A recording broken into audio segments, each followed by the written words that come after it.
एक फटा हुआ कपड़ा। एक राज्य के राजा ने अपनी बढ़ती उम्र को देखकर यह निर्णय लिया कि वह राज्य कार्य से संन्यास ले लेगा, परंतु उसका कोई पुत्र नहीं था जिससे वह राज्य सौंपकर जिम्मेदारी से मुक्त हो जाता।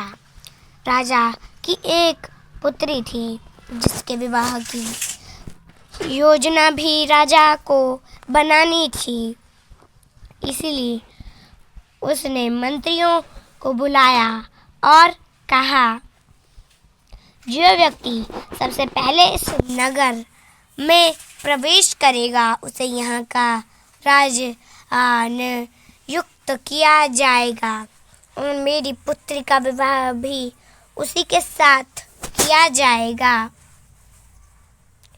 अगले दिन राज्य के सैनिक फटे पुराने कपड़े पहने एक युवक को लेकर आए और उसका राज्याभिषेक किया गया।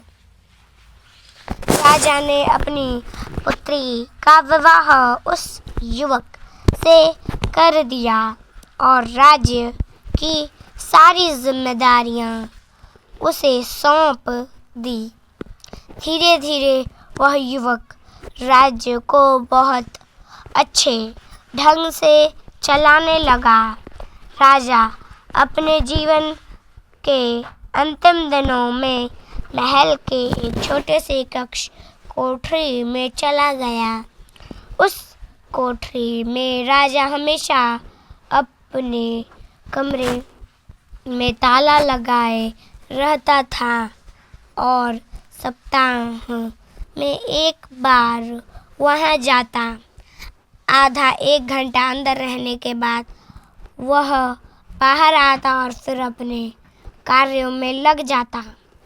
राजा की इस आदत से सेनापति को आश्चर्य हुआ कि राज्य का सारा खजाना, रत्न, हीरे जवाहरात तो कोषाध्यक्ष के पास है, फिर इस कोठरी में ऐसा क्या है?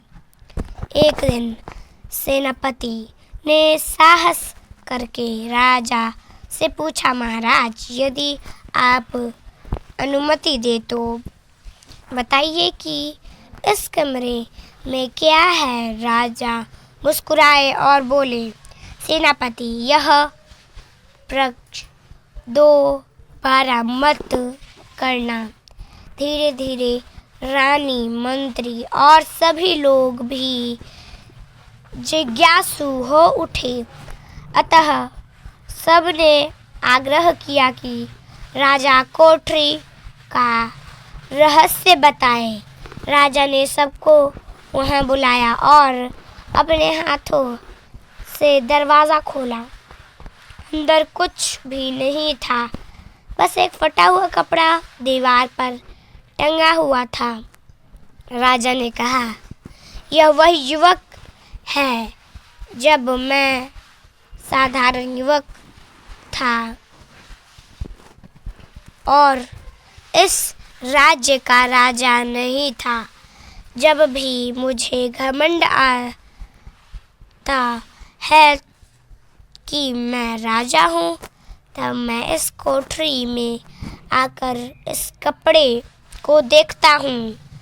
यह मुझे याद दिलाता है कि मैं पहले क्या था, तभी मेरा मन शांत हो जाता है।